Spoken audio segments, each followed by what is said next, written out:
Hello, everybody. Peace, love, and happiness. It's your girl, Crystal Rain.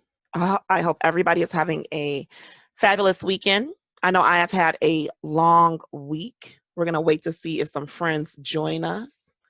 Um, so what are we going to talk about tonight? So, this is Brown Sugar Amplified Highlights. And as I stated, it's been a long week, a lot of thoughts, a lot of pondering, a lot of discovery has been happening and going on. But I want to highlight a few things, and we're not going to be long. It's going to be a little bit of a quick bite highlight with a little extra. I like to be a little extra at times. At times I do. So the first thing we're going to highlight, and I'm going to bring it up. Let me bring this up right here. Oh, I brought me up. Is the Black America Report. And I'm going to close this and bring this back up. Oh, you know what? You guys, I'd have to do something, right? So you could see it. Here you go. So sorry about that. Had a little mishap. So we're going to bring it back up.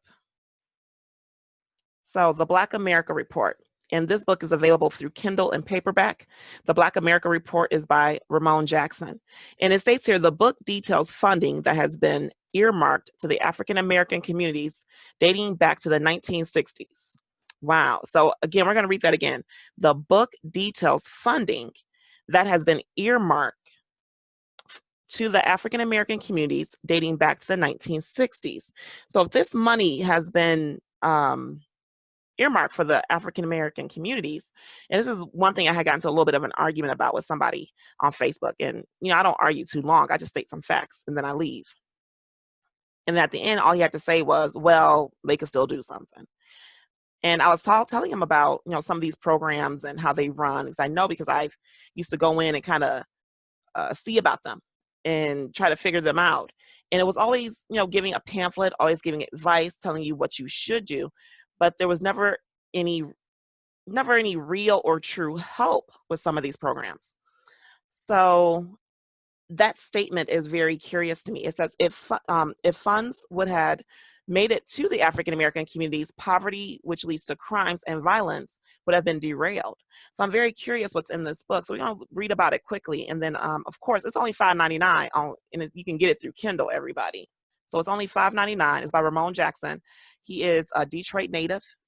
He does a lot of activist work here, and he is really on the local officials in Detroit about funding for the community, about where the money is going, and different things. So, check this book out. I said, because when I found out about it, like, let's just say some months ago, when I found out about this book, I was very curious about what he was going to write about what this funding was, where it came from.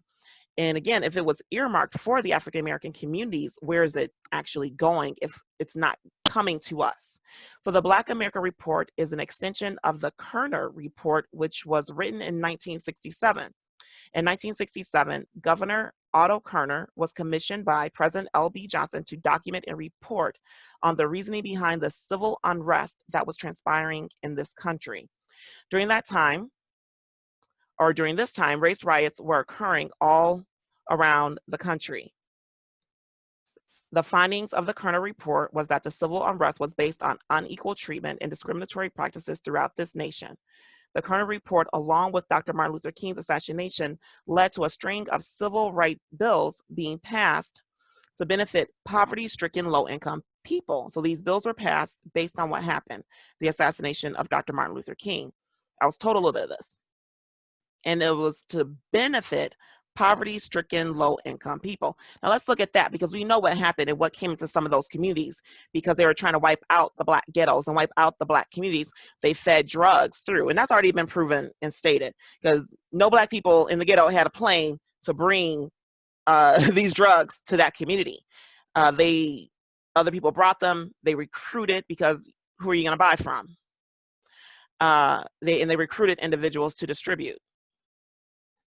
So instead of, it seems like these funds, other things took place and transpired versus what should have taken place and transpired, which was money to help out these communities versus tearing them down, mass incarcerations, furthering mass incarcerations, because everyone knows that I mean, who was that war on? The war on drugs. Where was a lot of it being fed, and where were they being told? Remember, the war on drugs didn't start until little Billy and Janie, uh, till they started really hitting other communities.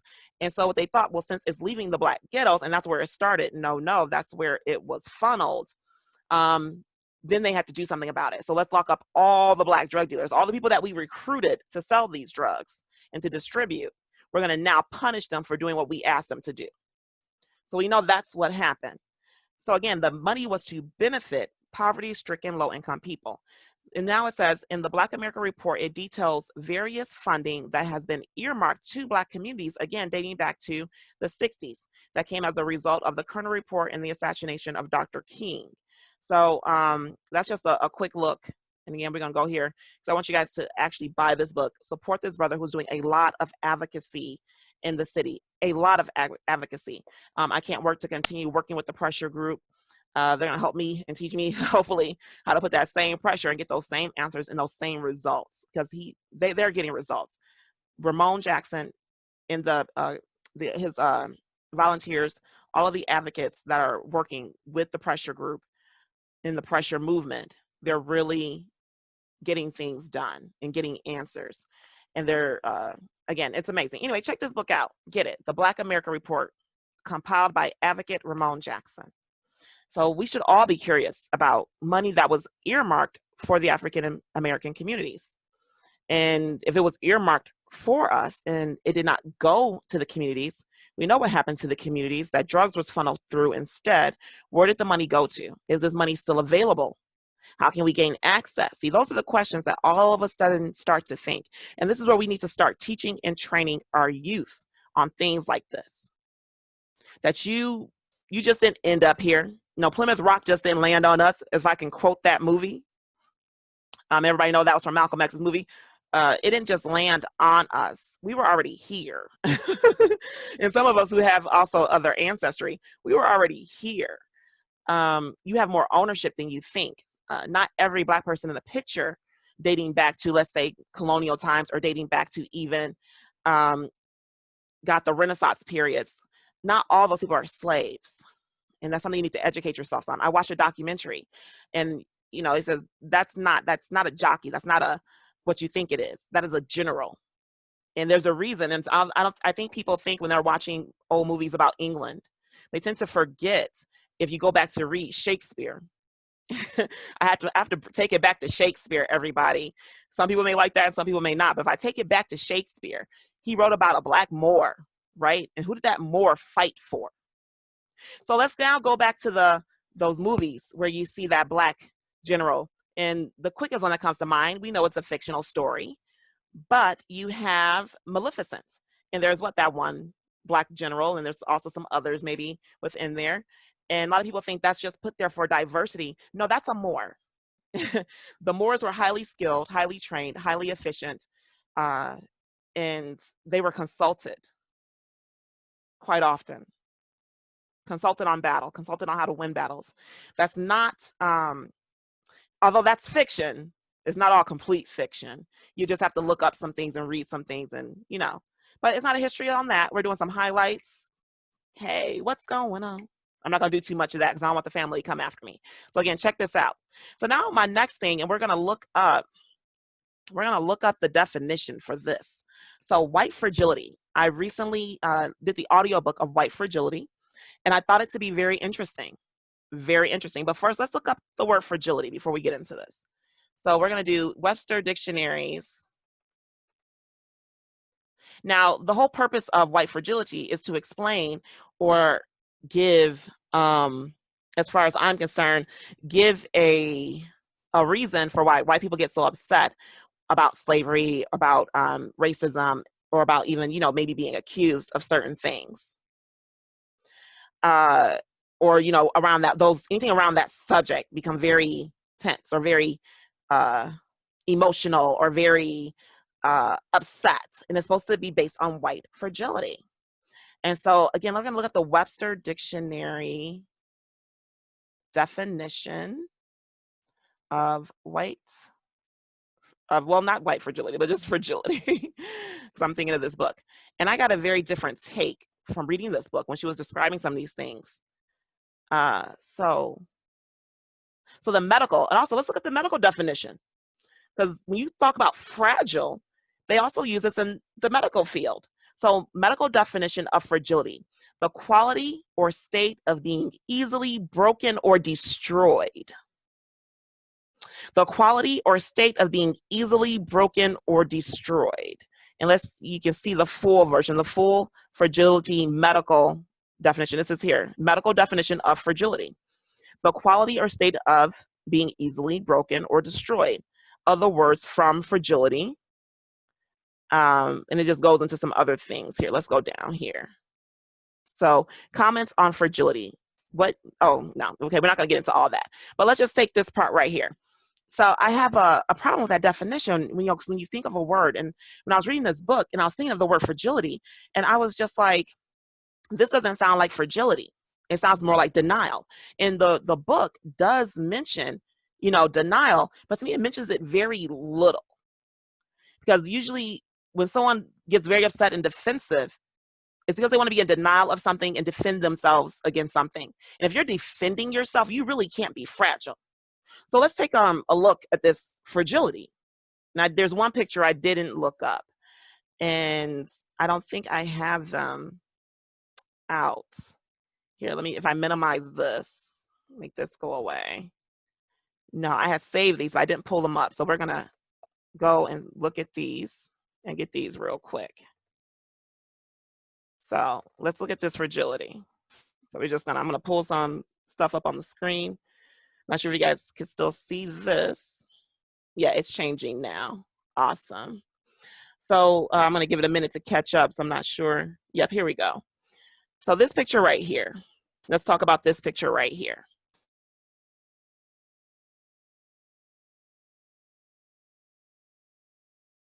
So this is a picture of an event that recently took place this past 4th of July. And this took place, on one of those like campsite trails. And the people, these people were walking along this trail, and they pretty much said they had permission from the owner, and that they was just walking past, like through a path, when they were confronted by these people here. And they grabbed one of the people. He looks maybe light-skinned or mixed, and but he was a black man, and they decided to grab him and jump him. They didn't grab and jump anybody else. Mind you, he was with a group of people, and supposedly they were all trespassing, all upset. What made them upset, they wanted to get him out of there. They didn't want him in the same space and on the same campsite as they were.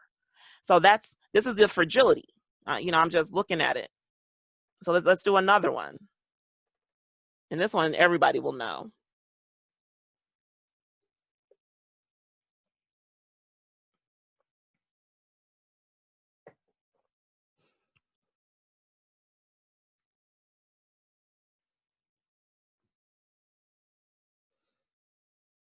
This couple right here, Bonnie and Clyde, y'all. Bonnie and Clyde, look at them, look at them. Does that look fragile? Now, I don't know how the people got through the gate, the protesters, but they were marching past their house. And I loved also how the media reported this. I love how they reported this. The homeowners were minding their own business when these people stormed onto their property and they had to defend themselves. Mind you, they were on the street and on the sidewalks. And people didn't go north towards the sidewalks. They was like, whoa, whoa, whoa, why are you pointing guns at us? They weren't even anywhere near. When you actually look at the real footage, they weren't on their property. They were walking to the mayor's house demanding justice for her taking for her releasing all their public information to people like this. So they were walking past these people's house, and these people decided to come out and do this. And since then, their house has been raided, their guns have been taken away. But again, fragility. They felt the need to defend. And now remember, the word fragility means to be easily broken down or destroyed. But again, I had a hard time with the definition and the words in the book because it didn't match.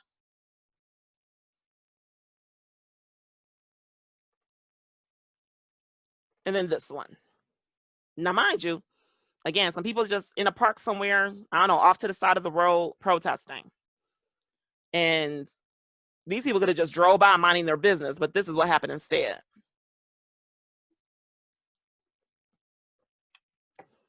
And mind you, it was probably a group of people, I don't know even the nationalities, but they were screaming at the protesters, and especially the Black protesters. And this is another image that has been on Facebook and gone viral. But there's something else in particular about this picture, because people keep wanting to know, well, why do these things keep happening? Where do these things keep coming from? We just don't know. We don't understand. We need more books. We need more data. So I'm going to let it catch up over here. Oh, maybe this one I'm going to have to reload. Here, let's see if I can reload it. See if I can get this one to come up.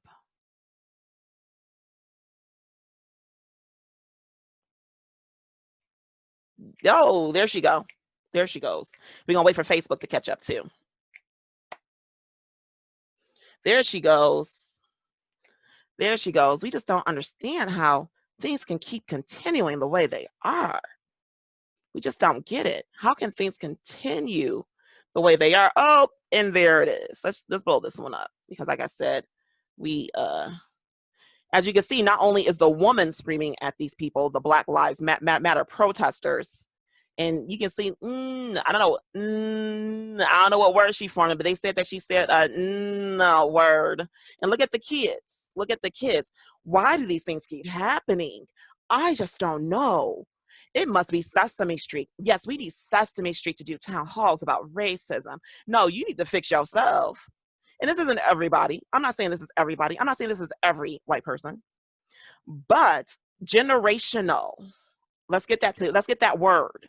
And then we can figure out how things keep happening the way they are. Because if we keep doing things generationally, what are you going to get? Just like if certain things in certain communities, not just the white community, in Black communities, if you keep doing things generationally, teaching it and passing it down, instead of teaching what you should pass down, what are you going to get? So I thought the book White Fragility was very interesting, because it really seems more like white denial. It seems more like denial than anything. Like they don't even want. I'll never forget watching in Texas decides our textbooks, and I'm not sure if it was a documentary, but anyway, I was watching this process and the reasons why they wanted slavery eliminated. And again, that's American history. I didn't end up here. We didn't enslave ourselves. We didn't brand ourselves. Our ancestors didn't do those things to themselves. And it happened over here in America. So that's American history. Sometimes you just got to take some ownership.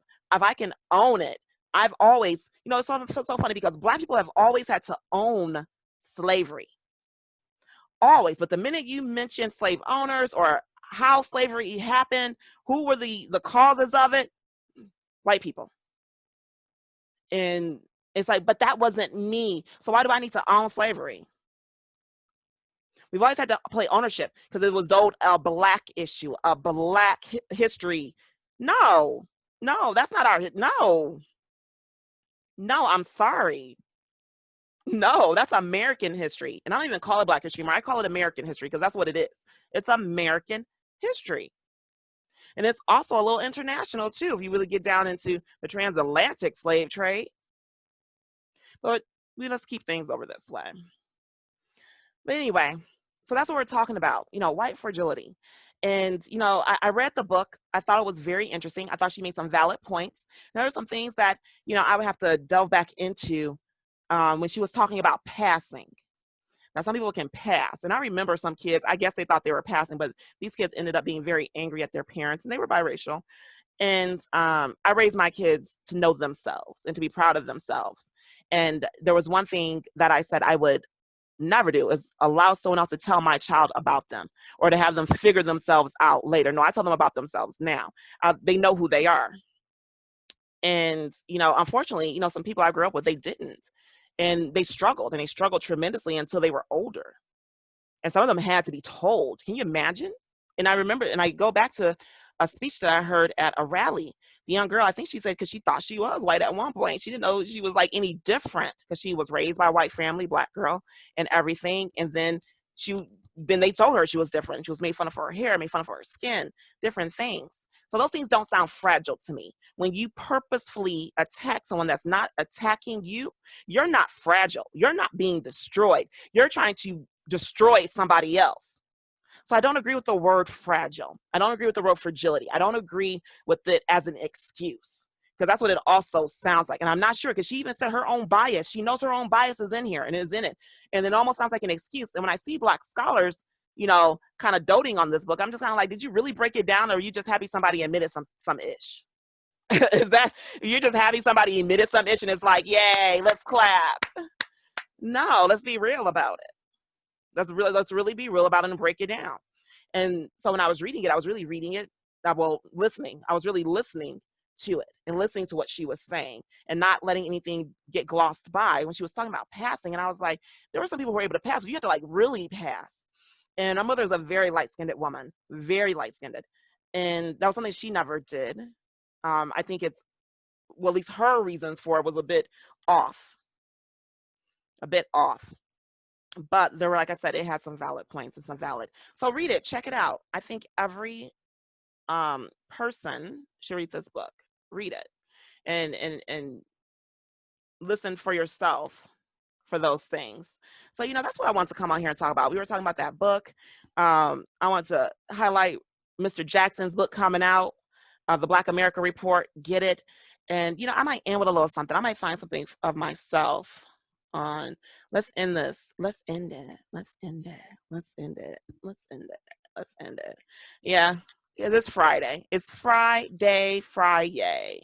So let me see if I can find something, because I didn't, for you all.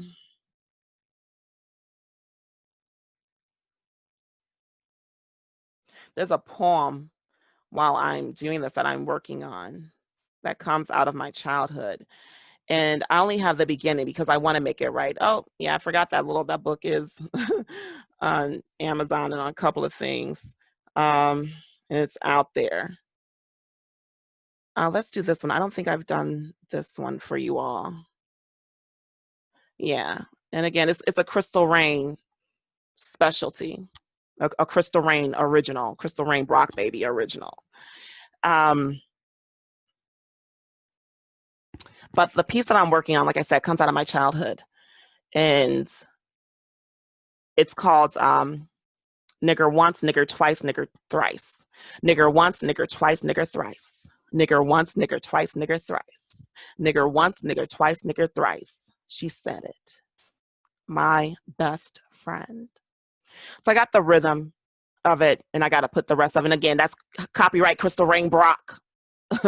Don't try to steal my brown sugar amplified, stuff that's going on. But let's end this with this one. And I love this poem that I wrote. I heard a poet say, "We are the butterflies. I do not feel like a butterfly some days. Butterflies are lovely and soft, fluttering carelessly flower to flower, diversely beautiful, flawlessly, colorfully flawed. I do not feel like a butterfly some days. My exterior isn't always soft and smooth. It is jagged, slightly ripped, choppy, and sometimes sharp. Rough to the touch at first. I do not feel like a butterfly some days. Butterflies, no matter the design, are always exquisite. My beauty depends on the day. My roots aren't always properly straightened, may not be covered by braids always. I do not feel like a butterfly some days." So I wrote that before this, of course, because now my roots are always out, baby. My roots. Let's give it up for roots. Anyway, I wish you all a happy, wonderful Friday, as some like to say. Peace, love, many blessings.